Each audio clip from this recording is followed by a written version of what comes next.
Prime minister اپنا دن کیسے گزارتے ہیں؟ کیا ہوتا کیا ہے یہاں پہ؟ کیا ہوتا ہے جہاں پہ ہم بیٹھے ہوئے ہیں یہاں پر وزیر اعظم ہاؤس میں تو ویسے ہی بہت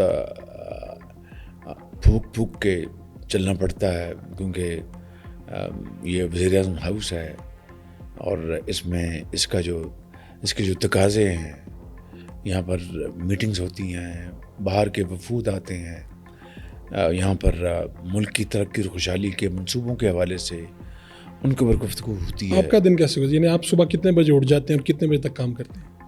میں صبح اللہ تعالیٰ توفیق عطا فرمائے فجر کی نماز ادا کر کے، تو اگر تو میں رات کو لیٹ سویا ہوں ٹھیک ہے، تو نماز ادا کر کے پھر میں 1-1.5 گھنٹہ سو جاتا ہوں۔ اگر رات کو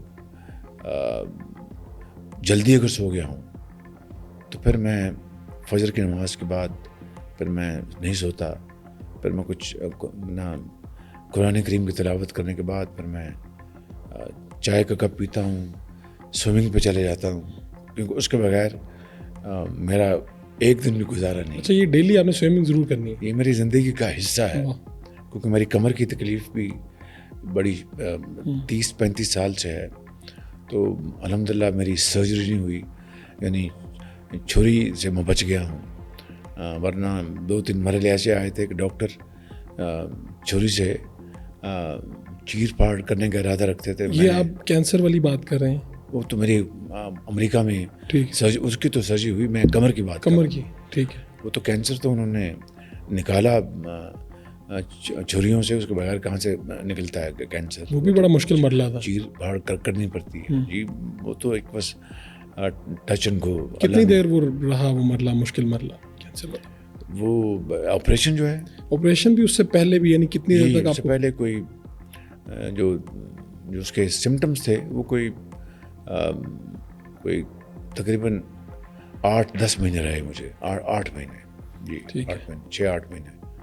تو بس رب نے زندہ رکھنا تھا، اس کی نعمت ہے، میں اس کا زندگی بھر شکر ادا کر سکوں، نہیں کر سکتا، اسے زندگی دی۔ لیکن آپ کی روٹین سے نہیں پتہ چلتا کہ یہ آپ کینسر سروائیور بھی ہیں، کمر کا مسئلہ بھی ہے؟ بس یہ اللہ تعالیٰ کی دین ہے، میں ایک ناچیز انسان ہوں، خطا کار انسان ہوں، رب نے بس ہمت دی ہے، اور میری یہی دعا ہے کہ میں آخری دم تک اس ملک کی جس بھی حیثیت میں، جس بھی پوزیشن میں حقیر خدمت میں جو بھی کر سکوں، وہ میرے لیے دم غنیمت ہے۔ پنجاب میں تو ہم دیکھتے تھے کہ آپ صبح پہنچ جاتے تھے وہاں پہ، اور وہاں پہ کام شروع ہو جاتا تھا، اور دیکھتے دیکھتے چیزیں بن جاتی تھیں۔ وہاں پہ میٹرو دیکھا، سب کچھ دیکھا، ہم نے خود دیکھا وہاں پہ۔ یہاں پہ ٹائم کم ملا، حالات مختلف تھے، یا کیا ہوا؟ 16 مہینے میں آپ دیکھیں کہ یعنی پہلے 7-8-9 مہینے ہماری تو سیاسی افراتفری، دھرنے، لانگ مارچز جو عمران نیازی کے تھے ان سے نپٹتے گزرے۔ پھر جب دیکھیں، جب کوئی دھرنے کی، لانگ مارچ کی آواز آتی ہے تو جو سرمایہ کار ہے اسی طرح ڈر جاتا ہے، گھبرا جاتا ہے، جس طرح کوئی پرندہ درخت کی شاخ پر ہو، اگر کوئی چھوٹا سا پٹاخہ بھی چلے تو سب اڑ جاتے ہیں اور واپس نہیں آتے۔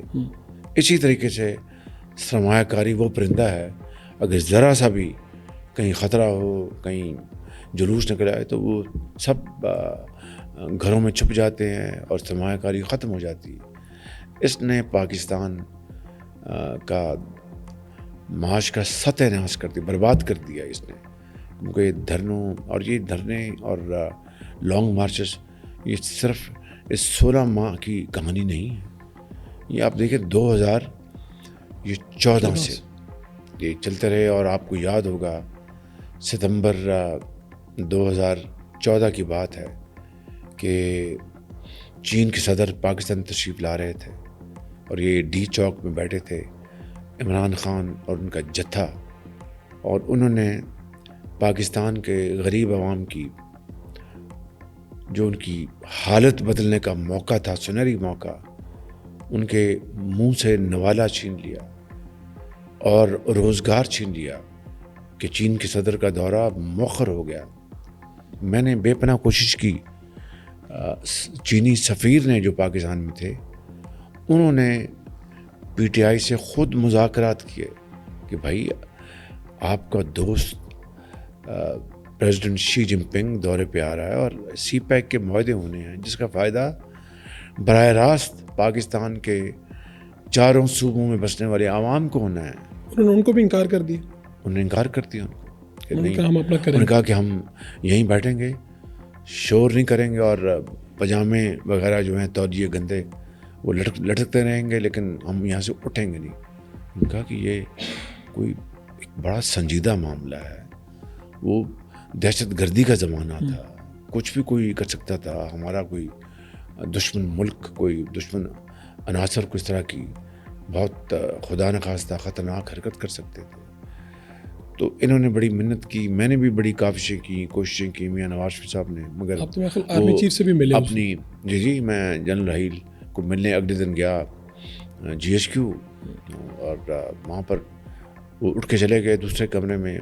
مجھے یہ کہا کہ میں چینی ڈیفینس منسٹر سے فون پہ بات کرنے جا رہا ہوں. پھر وہ 15 منٹ کے بعد آئے اور کہا کہ انہوں نے کہا جی ہم نے کینسل کر دیا. تو دیکھیں کتنا نقصان پہنچا پاکستان کو.